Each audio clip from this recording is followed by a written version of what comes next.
तो सभी को चलिए अब हम अपनी आगे की स्टडी कंटिन्यू करेंगे।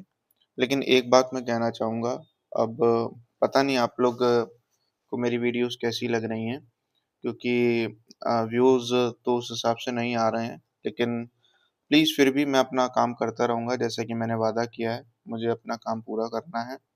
बाकी अगर आपको अच्छा लगे तो प्लीज़ लाइक, शेयर, सब्सक्राइब कर दीजिए करिए, क्योंकि इससे मेरा और मोटिवेशन बढ़ेगा और मैं और अच्छी-अच्छी चीज़ें आपके पास और अच्छा-अच्छा कंटेंट आपके पास लेकर आऊँगा। चलिए शुरू करते हैं इसी चला के आगे। तो हम जो है प्रूफ्स ऑफ डिक्लाइन की बात कर रहे थे। प्रूफ्स ऑफ डिक्लाइन्स में हमने जो है लास्ट फारूक सीआर वाला पार्ट देखा था। अब हम उसी के आगे की बात करेंगे और अब हम आएँगे कहाँ पे? चिन कुलिच खान पे। चिन कुलिच खान। अब ये चिन कुलिच खान कौन है? इसका अगर आप नंबर देखोगे तो इसका होता है 244048। ठीक है? अगर किसी को ये चीज़ नहीं समझ में आ रही है मैं क्या लिख रहा हूँ 244048, तो मैं आपसे रिक्वेस्ट करूँगा कि आप जो है मेरी second class, first class, second class देख लें, तो आपको ये चीज़ पता चल जाएगी। एक तरीके से ये शॉर्ट तरीका है ईयर्स को याद रखने का, ठीक है? तो 244048 चिनकुलिच खान। चिनकुलिच खान कौन है? ये हैदराबाद का नवाब है। आगे चल के हम पढ़ेंगे इसको। असफ जहान भी कहते हैं कुछ लोग और इसको नाज़िम भी कहते हैं, ठीक है? तो ये जो चिनकुलिश खान है ये तुरानी ग्रुप का है। किसका है ये? तुरानी ग्रुप का है। हमने कहानी अब तक कहाँ तक पढ़ी थी पहले वो यहाँ पे एक बार रिवाइज़ कर लें, तो आपको मैं आगे कंटिन्यू बताऊँगा, तो आपको ये चीज़ बढ़िया से बेहतर तरीके से समझ में आएगी। ठीक है? और आज हम जो है बेसिकली नादिर शाह का इन्वेजन कवर करने वाले हैं, लेकिन हम ये प्रूफ ऑफ डिक्लाइन जो अपना छोटा-सा रह गया है पार्ट उसको कवर कर लेते हैं, फिर नादिर शाह इन्वेजन हम चालू कर देंगे। ठीक है? तो हमने आखिरी में पढ़ा था कि जैसे फारूक शियार था, ठीक है? फारूक शियार अ, सॉरी 2 मिनट, वो फारूक शेयर 1319 था, हमने इसके बारे में पढ़ा था और हमने देखा था किस तरीके से इसने जो है सैयद ब्रदर्स के खिलाफ इसने प्लान बनाया था, बट वो प्लान फेल हो गया क्योंकि सैयद ब्रदर्स को पता चल जाता है और वो जो है मराठास के साथ अलाय होकर फारूक सियार को डिफीट कर देते हैं एंड इवन एग्जीक्यूट कर देते हैं और मोहम्मद शाह रंगीला को जो कि 1948 है, उसको जो है एज़ अ पपेट रूलर जो है वो बनाकर सेटअप कर देते हैं जो मुगल थ्रोन है, जो मुगल एम्परर की थ्रोन है वहाँ पर। ठीक है? कौन है? मतलब ये हमें समझ में आ रहा है कि इस टाइम मोहम्मद शाह रंगीला है। अब मोहम्मद शाह रंगीला जो है वो सैयद ब्रदर्स और मराठाज़ की मदद से जो है वो थ्रोन पर आया है, उसके हिसाब से राजा बना है। तो ज़ाहिर-सी बात है ये पपेट है और इसके ऊपर जो है सैयद ब्रदर्स का एक तरीके से चल रहा है। तो उस चीज़ को हटाना चाहेगा मोहम्मद शाह रंगीला। लेकिन ये क्या है, ये उतना अभी मजबूत नहीं है। यही प्रूफ्स ऑफ डिक्लाइन है, यही चीज़ दर्शाती है मुगल्स की कि वो इतने कमज़ोर हैं कि वो उस चीज़ को नहीं हटा पा रहे हैं कि जो मनसबदार्स हैं, जो उनके अंदर अंडर में काम करते हैं, वो उनसे ज़्यादा पावरफुल हैं और वो उनके इन्फ्लुएंस को खत्म नहीं कर पा रहे। यही प्रूफ है। ठीक है? तो फिर अब हम चिनकुलिच खान खान की बात क्यों कर रहे हैं? तो पहले से हम चिनकुलिच खान के बारे में हल्की सी चीज़ें जान लेंगे, तो फिर हम इनकी बात करेंगे। ये तो मैंने जैसे कि बताई, सॉरी, तुरानी ग्रुप के हैं, तुरानी ग्रुप के हैं और ये चिनकुलिच खान है, इसको जो है 1722 से लेकर 24 तक, ठीक है? इसको जो है बनाया गया था एज़ अ वज़ीर। वज़ीर माने जैसे कि आज की डेट में हमारे पीएम होते हैं, तो उस तरीके से वज़ीर काम होता है, ठीक है? वज़ीर का काम होता है। उसके बाद इनके बारे में एक ख़ासियत और है कि जो हमारा ये जागीरदारी क्राइसिस था, जागीरदारी क्राइसिस को ट्राइड टू रिज़ॉल्व, इन्होंने कोशिश किया था कि जागीरदारी क्राइसिस है उसको रिज़ॉल्व कर दिया जाए।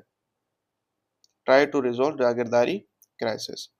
रिज़ॉल्व करने की कोशिश की थी, हालाँकि नहीं कर पाए। और कैसे कोशिश की थी? कोशिश ऐसे की थी कि इन्होंने क्या किया था, by a, redistributing by redistribution of jagirs to decrease inequality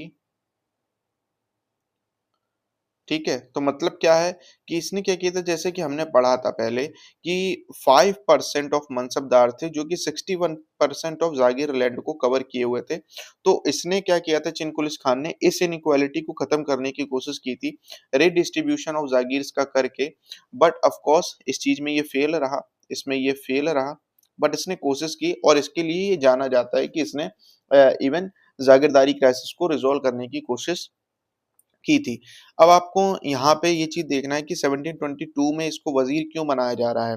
ठीक है, हुआ ये कि ये जो चिनकुलिच खान है, ईरानी ग्रुप का, ये कुल मिला के ना ये चाहता है कि जो मोहम्मद शाह रंगीला है, वो एम्परर रहे, बट वो सैयद ब्रदर्स के इन्फ्लुएंस से खत्म हो जाए। अच्छा, इसका क्या कारण हो सकता है? अगर आप थोड़ा-सा कॉमन सेंस लगाएँ, तो आपको समझ में आएगा चिनकुलिच खान एक तुरानी ग्रुप का बंदा है और सैयद ब्रदर्स जैसे कि हमने पढ़ा था, वो हिंदुस्तानी ग्रुप के हैं। तो मतलब क्या, इतना समझ में आ रहा है कि दोनों ग्रुप में कंपटीशन होगा, ठीक है? तो चिनकुलिच खान 244048 ऑफ कोर्स वो चाहेगा कि जो है मेरा एम्परर जो है वो एम्परर होना चाहिए, मेरा फेवरेट जो है वो एम्परर होना चाहिए, जिससे कि इसको उस चीज़ के बेनिफिट्स मिलेंगे। जैसे कि एक बेनिफिट मिला कि इसको 22 में वज़ीर बना दिया गया।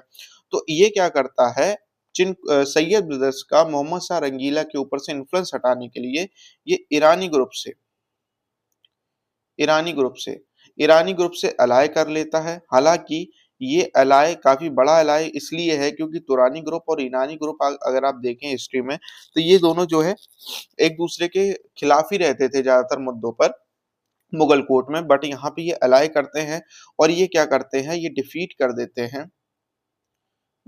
देते हैं किनको? सैयद ब्रदर्स को।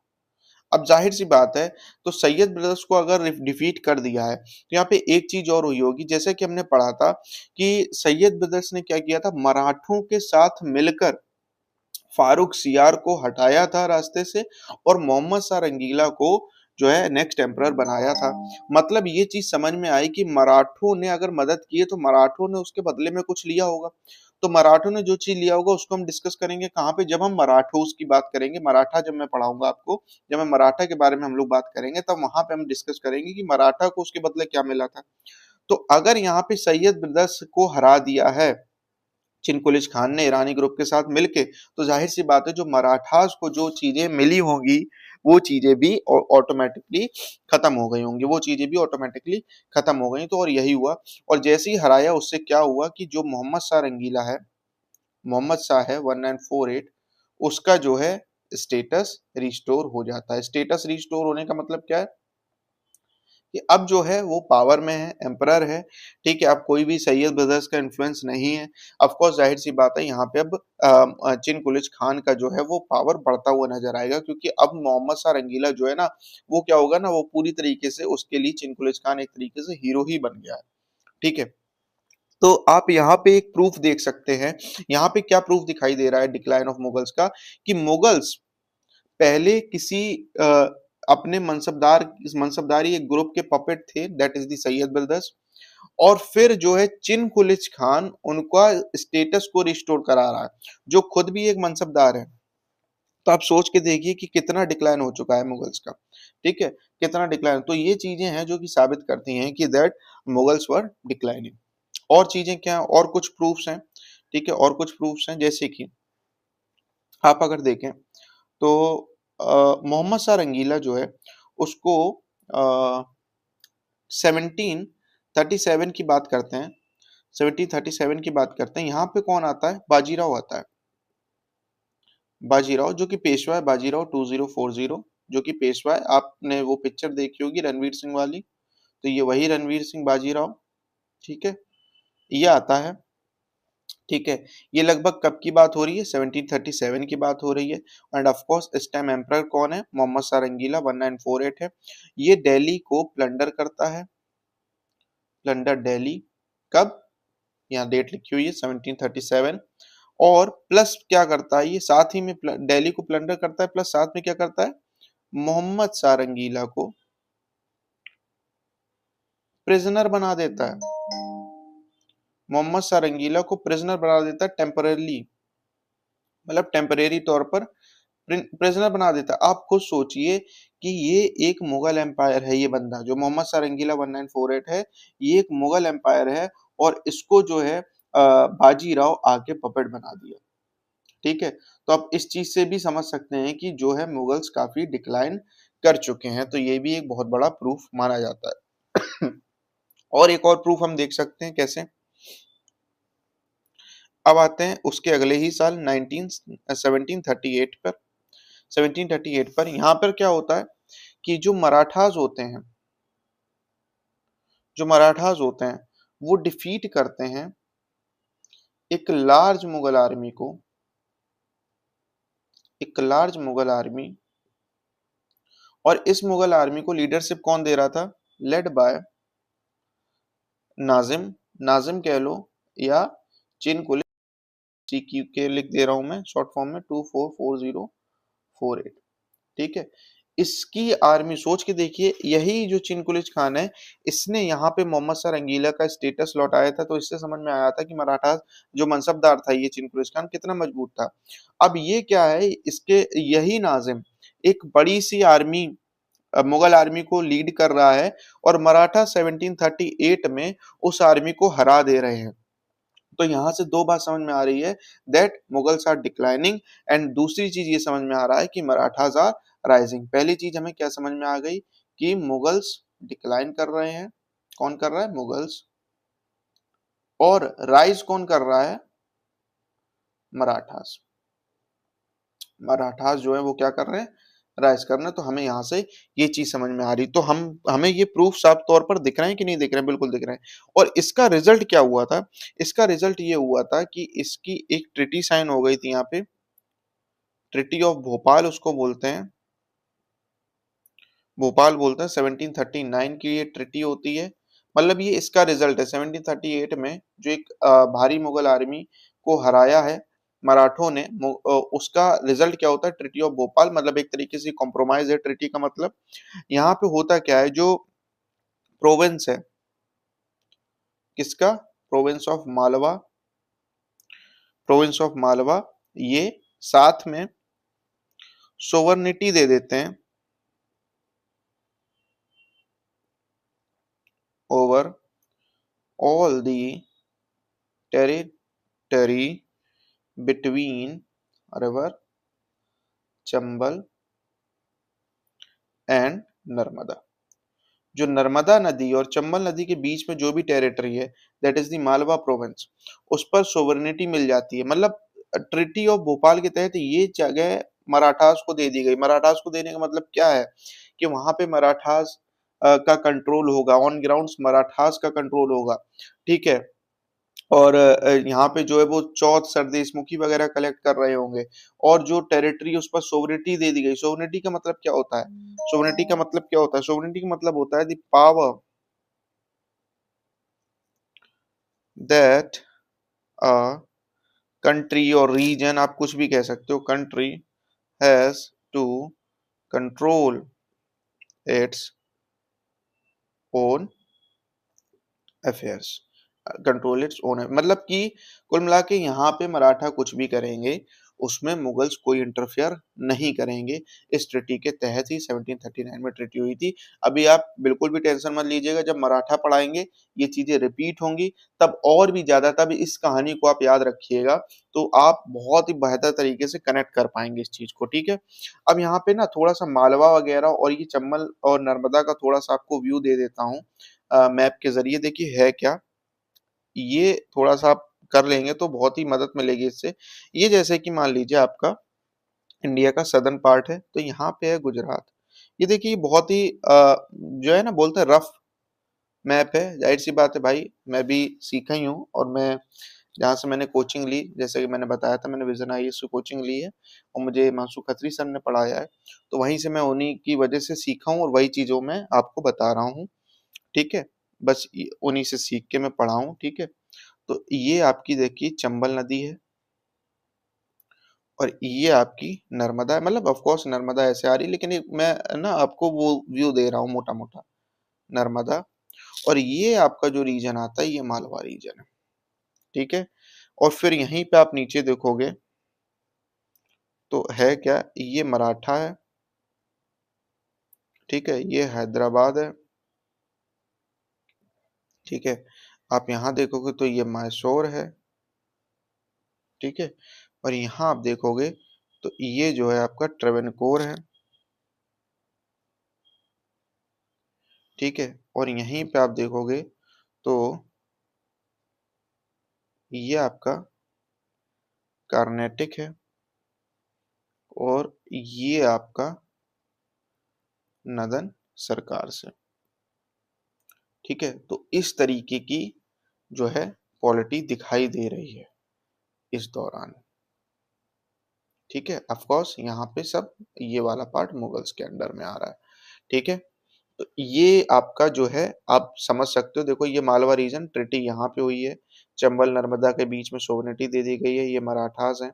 अब आपको ध्यान ये रखना है कि चिनकुलिस खान, मैंने क्या कहा था, हैदराबाद का नवाब है। तो ये देखिए यहाँ पे ये बैटल हुआ है, तभी तो ये लिखा हुआ है 1738 में huge Mughal army was defeated by Marathas that was lead by Chinqilich Khan 244048।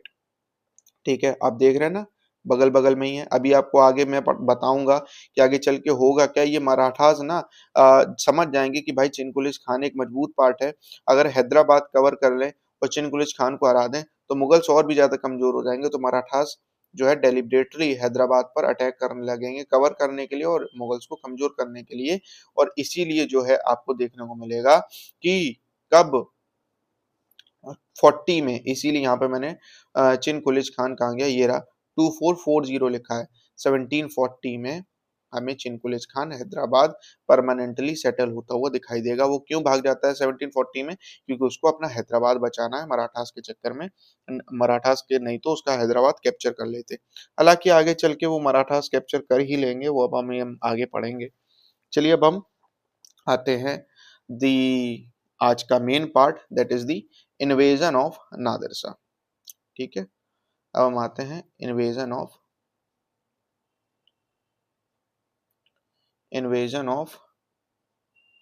Nadir Shah. ये बोलते हैं ना कि जैसे बोलते हैं ना कि भाई पूरा मेन कोर्स हो गया, उसके बाद डेजर्ट। तो डिक्लाइन का ना ये समझ लो डेजर्ट है, जो डिक्लाइन हुआ मुगल का, जो बाकी बची कुची कसर थी डिक्लाइन ऑफ मुगल्स में, वो किसने पूरी कर दी भाई? नादिर शाह के इन्वेजन ने वो पूरी कर दी। नादिर शाह के इन्वेजन ने वो पूरी कर दी। कैसे, आइए देखते हैं। अब पहले तो थोड़ा सा ये जान लेते हैं ये लगभग इन्वेजन हो कब रहा है। ये 1739 40। देखो इन्वेजन क्यों कहा जा रहा है, क्योंकि भाई जो नादिर शाह है ये अफगान से आ रहा है। कहाँ से आ रहा है? अफगान से आ रहा है। तो 3940 के अराउंड। ऐसा नहीं है कि पहले नहीं आए हैं, पहले भी अफगान लगातार जो है मुगल्स को अटैक करते रहे हैं। ठीक है, तो यहाँ पे जो है अब नादिर शाह आ रहा है 3940 में। अब क्यों आ रहा है उसके पहले रीजन देख लेते हैं। एक चीज और बता देते हैं जो इंटरेस्टिंग फैक्ट मान लो या कुछ भी मान लो, जो नादिर शाह है इसी का ही एक ट्रस्टेड कमांडर होता है, ट्रस्टेड कमांडर। और उसको आप बहुत ही बेहतर तरीके से जानते हो, और इसकी बात हम थर्ड बैटल ऑफ पानीपत में करेंगे। कौन है वो? अहमद शाह अब्दाली। कौन होता है? अब्दाली होता है। पहले कौन सा अफगान आया था? शेरशाह सूरी आया था, आप याद करिएगा। जो सेकंड बैटल ऑफ पानीपत हुआ था उसके पहले शेरशाह सूरी ने ही कवर कर लिया था। और अकबर ने हेमचंद विक्रमादित्य हेमू के साथ वो सेकंड बैटल ऑफ पानीपत लड़ा था 1556 में। ठीक है, अब हम बात करते हैं दी नादिर शाह इन्वेजन की। और यहाँ पे और कुछ जानने की बात ये है कि जो नादिर शाह है ये रूल कर रहा है किसको? पर्सिया रीजन को।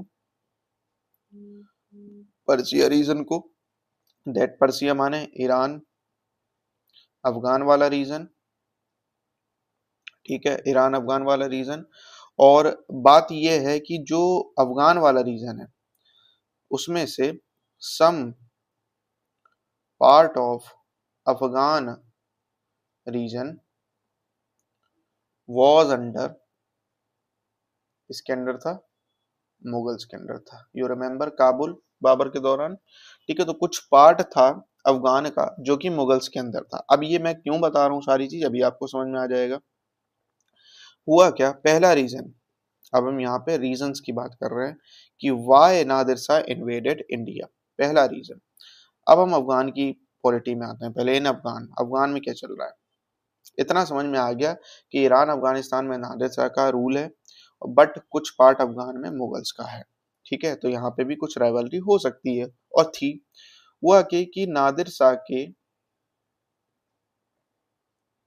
जो अपोनेंट हैं कहाँ पे, अफगानिस्तान में, उनको प्रोटेक्शन दे दी। किसने? Protection given by Mughals. Mughals ने क्या किया, जो नादिर शाह के अपोनेंट्स हैं अफगानिस्तान में, मुगल्स ने उनको प्रोटेक्शन दे दी। कहाँ पे प्रोटेक्शन दी? इन मुगल्स कंट्रोल टेरिटरी।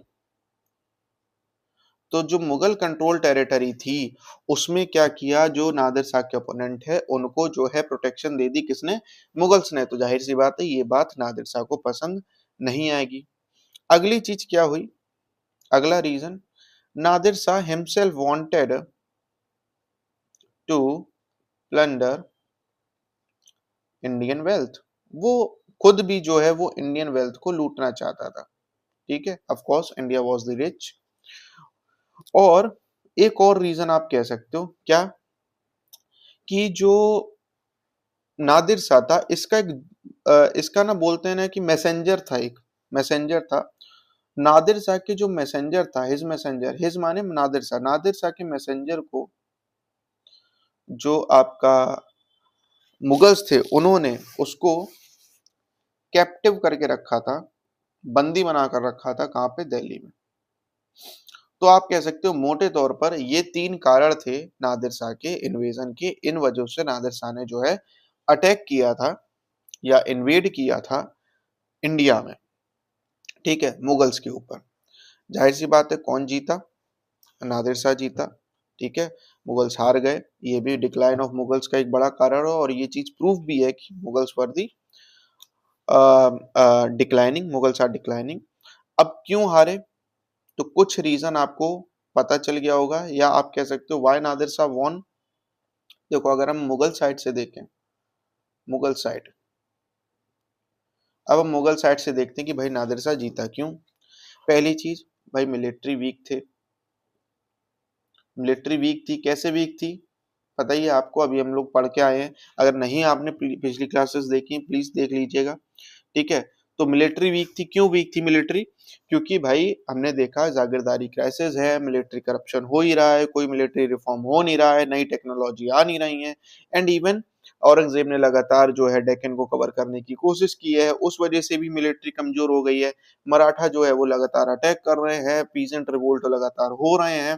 तो इसके साथ क्या हो रहा है, मिलिट्री वीक हो रही है। ठीक है, अगली चीज, कोई मिलिट्री रिफॉर्म नहीं हो रहा, आप कह सकते हो। ठीक है, आप लिख सकते हो उसको भी और चीजें डिटेल में, जैसे lack of military corruption reform, sorry reforms. फिर आप लिख सकते हो मिलिट्री करप्शन। ठीक है, और आप क्या लिख सकते हो, जागीरदारी क्राइसिस। जैसे कि हम जागीरदारी क्राइसिस में हमने पढ़ा ही था कि भाई जागीरदारी क्राइसिस से तो मुगल का सब कुछ लगभग तबाहशाही हो गया था। सारे पार्ट से आप देखो उनके सारे पिलर बेकार हो गए थे। पॉलिटिकली भी वो वीक हो गए, मिलिटरीली भी वो वीक हो गए, सोशली भी वो वीक हो गए, इकोनॉमिकली भी वो वीक हो गए। तो जागीरदारी क्राइसिस ऑफ 18th सेंचुरी आप कह सकते हो। फिर उसके बाद सक्सेसर स्टेट्स रीजन आप कह सकते हो। सक्सेसर स्टेट्स क्या है? सक्सेसर स्टेट्स एक्चुअली वो स्टेट हैं, क्या है ना, ये सब पहले से पार्ट थे मुगल्स के और ये अभी भी मुगल्स के पार्ट हैं।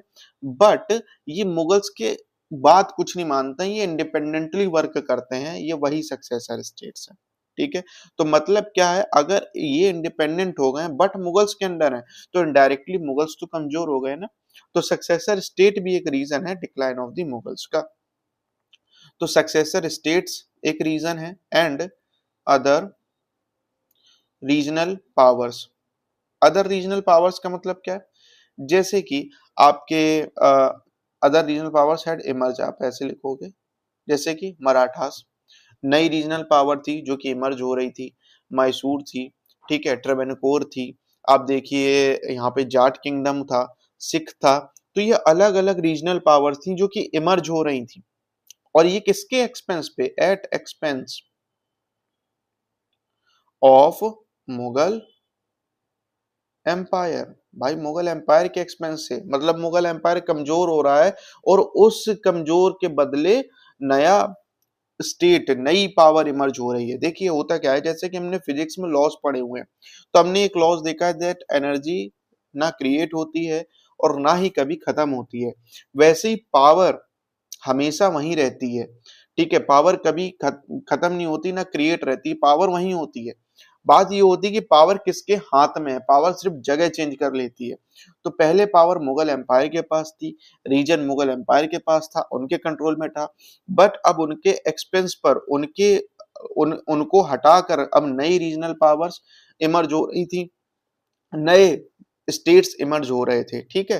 तो आपको ऐसे समझना होगा। अगला एक बहुत ही बड़ा कारण जो माना जाता है नादिर शाह के जीतने का, वो ये था कि सादत अली खान 2240, जिसकी हम बात करेंगे कब, सक्सेसर स्टेट्स में, जो कि क्या था, नवाब ऑफ अवध था। अवध को ओध भी बोलते थे उस टाइम, ठीक है, ओध, OUDH ऐसे करके, ठीक है, अवध। तो नवाब ऑफ अवध था सादत अली खान। इसने fight along side Nadir Shah, ये भैया नादिर शाह की तरफ से लड़ा था ये बंदा, कौन, सादत अली खान। आप खुद सोच के देखिए, नवाब ऑफ अवध है, अवध जो है वो मुगल के कंट्रोल में है, बट अभी भी ये मुगल्स के अंडर ही है, मतलब कि ये जब किला इसका बना होगा तो सबसे ऊपर जो झंडा लगा होगा वो मुगल्स का ही लगा होगा, ठीक है। लेकिन फिर भी ये मुगल्स के खिलाफ नादिर शाह के साथ लड़ रहा है। आप इस चीज से सोच सकते हैं कि मुगल्स कितने ज्यादा डिक्लाइन कर चुके हैं, ठीक है। अब आगे बढ़ते हैं। अब ये एक रीजन यहाँ पे पूछा जा सकता है भाई, जैसे कि हम बार बार कहते हैं वी आर यूपीएससी एस्पिरेंट, हम बिना रीजन की कोई बात नहीं करते। इसका क्या रीजन है, क्यों सादत अली खान ऐसा कर रहा था कि जो है वो मुगल्स एम्पायर का पार्ट होने के बावजूद वो नादिर शाह की साइड से लड़ रहा था, एक भारी की साइड से लड़ रहा था। देखिए पहला कारण था, ही वॉज नॉट मेड मिर बख्शी। उसको मिर बख्शी नहीं बनाया गया था। मिर बख्शी इज लाइक ना central finance minister, union finance minister की तरह होता है मिर Bakshi.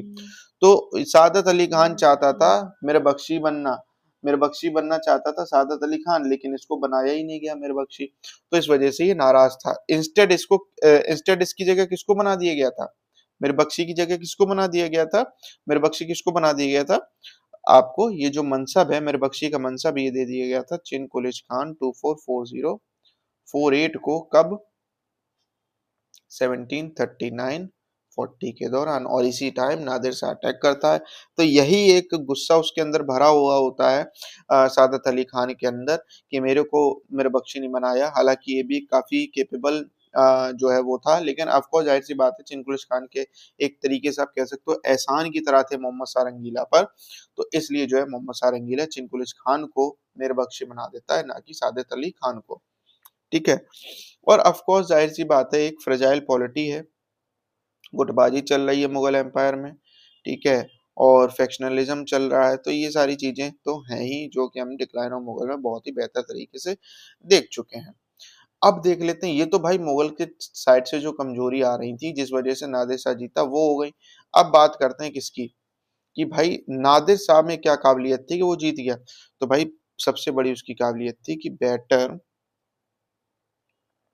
Military leadership, better military leadership थी किसकी, ऑफ नादिर शाह की। क्योंकि अब इनकी तरफ था कौन, इनकी तरफ मुगल्स की तरफ जो एम्परर था वो था मोहम्मद शाह रंगीला। और मोहम्मद शाह रंगीला आप देखेंगे वो उतना ज्यादा इंटरेस्टेड नहीं था एडमिनिस्ट्रेशन में, उतना बढ़िया ग्रेट लीडर नहीं था। ये आप कह सकते हो कि शायद औरंगजेब होता तो बात कुछ और होती, बट नादिर शाह की एक बेटर लीडरशिप थी, ठीक है। तो इसलिए भी इसका एक रीजन माना जाता है वाई नादिर शाह वॉन। अब हम आगे बढ़ते हैं भाई, रिजल्ट क्या था, रिजल्ट तो हमको सबको पता ही है कि नादिर शाह जीत गया था, ठीक है। और कौन सा जो है मेन बैटल था इसमें, बैटल ऑफ करनाल आप कहोगे, बैटल ऑफ करनाल जो कि 1739 में हुआ था। ये मेन बैटल था नादिर शाह इन्वेजन का, जहाँ पे मोहम्मद शाह को 1948 को जो है वो प्रिजनर बना लिया था। किसने? नादिर शाह ने प्रिजनर बना लिया था, नादिर शाह ने। दूसरा दूसरा रिजल्ट ये था कि भैया सादत अली खान को सुसाइड करनी पड़ी। सादत अली खान 2240, देखिए मैं डेट क्या लिख रहा हूँ, 40, और इन्वेजन 3940 में ही इन्वेजन हुआ है, तो 40 में सादत अली खान ने क्या कर लिया? सुसाइड कर ली। क्यों सुसाइड की? क्योंकि because of insult by Nadir Shah post victory. जीतने के बाद नादिर शाह ने भैया सादत अली खान की इंसल्ट कर दी थी, जिस वजह से सादत अली खान ने सुसाइड कर ली 40 में। ठीक है, तो ये इसका रिजल्ट रहा। और भी रिजल्ट डिस्कस करेंगे। अब हम डिस्कस करते हैं कुछ इम्पैक्ट और results of Nadir Shah invasion Nadir Shah invasion के और क्या रिजल्ट रहे और क्या इम्पैक्ट रहे, उनकी बात कर लेते। पहली चीज, ह्यूज लॉस थी ऑफ प्रेस्टीज ऑफ मुगल्स। भैया मुगल्स की प्रतिष्ठा तो एकदम खत्म हो चुकी थी कि एक भारी आया और आपको हरा कर चला गया। ठीक है, सोच के देखिए प्रजा क्या सोच रही होगी उस टाइम। अब मोहम्मद शाह रंगीला, उसकी तरफ से क्या रोल था कि उसने काफी ज्यादा मीकली रिएक्ट किया, बिहेव्ड मीकली, मतलब बहुत ही चुप रहा। मतलब एक बड़ी बात होती है कि बाहर से कोई आया, अटैक करा और जीत गया, और आपने कुछ भी नहीं किया, पलट के कुछ भी नहीं किया। काफी जो है नादिर शाह ने मोहम्मद शाह रंगीला की बेइज्जती की, प्रिजनर बनाया, सब कुछ किया, बट इसने कोई भी उसका रिप्लाई नहीं किया। आपको जाहिर सी बात है वो कमजोर हो चुका था अंदर से। तो despite huge insult by Shah Nadir Shah, तो जाहिर सी बात है इससे क्या हुआ, कारण क्या हुआ? Lost respect among mansabdar. तो जो मुगल एडमिनिस्ट्रेशन में जो दूसरे मनसबदार काम कर रहे थे, जाहिर सी बात है उनके सामने नादिर शाह, ये मोहम्मद शाह रंगीला मुंह दिखाने के लायक नहीं रह गया था, और ना ही प्रजा के सामने, क्योंकि काफी ज्यादा बेइज्जती हुई थी। नादिर शाह को मैं एनएस लिख रहा हूँ। नादिर शाह मास्क्योर्ड मैसेकर्ड 2 लाख अप्रोक्सीमेटली, जो अंदाजा बताया 2 लाख सिविलियन ऑफ दिल्ली को क्या किया था? मासेकर्ड किया था, उसने मार दिया था। ठीक है, आप समझ सकते हैं कितना ज्यादा जो है क्रूअल चीजें थी ये। 2 लाख प्लस अप्रोक्सीमेटली जो अंदाजा है। फिर उसके बाद और क्या इम्पैक्ट हुआ था कि पीपल जो है वो रियलाइज कर चुके थे दैट कि मुगल्स भाई, उनके जो मुगल हैं वो केपेबल नहीं हैं उनको प्रोटेक्ट करने के लिए। Mughals can not protect them. तो इससे क्या हुआ? ऑफकोर्स जाहिर सी बात है जो हम बात कर रहे हैं, लॉस ऑफ प्रेस्टीज। फिर उसके बाद क्या हुआ? मुगल्स की मिलिट्री प्रेस्टीज गई, मिलिट्री प्रेस्टीज खत्म हो गई। ठीक है, ह्यूज मिलिट्री डिफीट हुई थी, क्योंकि ठीक है ह्यूज इकोनॉमिक लॉस हुआ था। जैसे कि अब क्या था, ह्यूज इकोनॉमिक लॉस की वजह से क्या था कि भाई हम जो मुगल्स हैं वो नई आर्मी मेंटेन ही नहीं कर पा रहे थे, इतना ज्यादा इकोनॉमिक लॉस हो गया था। दूसरा क्या था, जो नादिर शाह था वो टुक अवे पिकॉक थ्रोन। भैया नादिर शाह पिकॉक थ्रोन भी लेकर चला गया, जिसमें कोहिनूर एम्बेडेड था, कोहिनूर एम्बेडेड इन इट, जिसमें कोहिनूर एम्बेडेड था, वो पिकॉक थ्रोन भी नादिर शाह लेकर चला गया।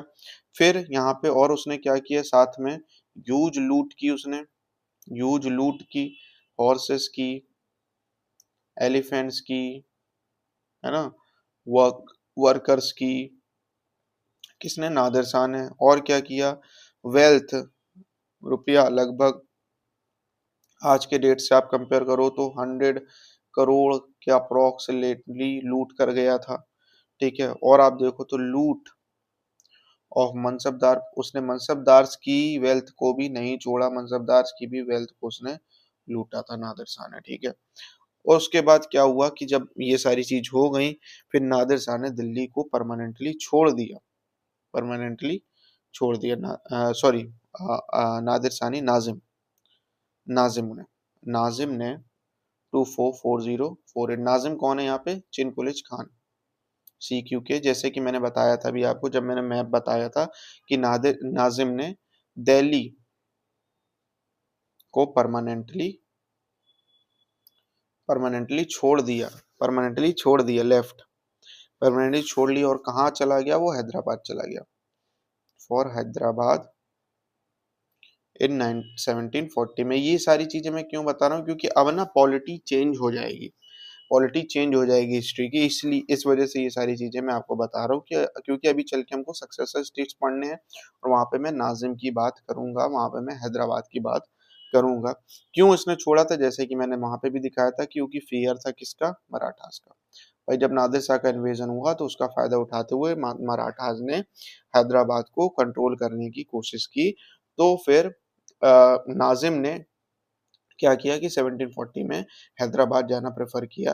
तो इसीलिए जब हमने डिक्लाइन की बात करी थी, तो जब हमने वहाँ पे मनसबदार के उसकी बात करी, तब मैंने वहाँ पे बताया था कि जो एबल मनसबदार थे, उन्होंने काफी ज्यादा मीकली, मतलब मीकली कह सकते हैं या सेल्फलेसली काफी ज्यादा वर्क किया। उन्होंने सेंटर को मजबूत करने के बजाय अपनी जो प्रिंसिपैलिटीज थी, अपनी जो प्रेसिडेंसीज थी, उनको जो है मजबूत करने पे ज्यादा ध्यान दिया, ठीक है। और यहाँ पे आपको ये देखिए बहुत ही बढ़िया एग्जांपल देखते हुए दिखाई देने को मिल रहा है कि चिनकुलिस खान एक कैपेबल लीडर था।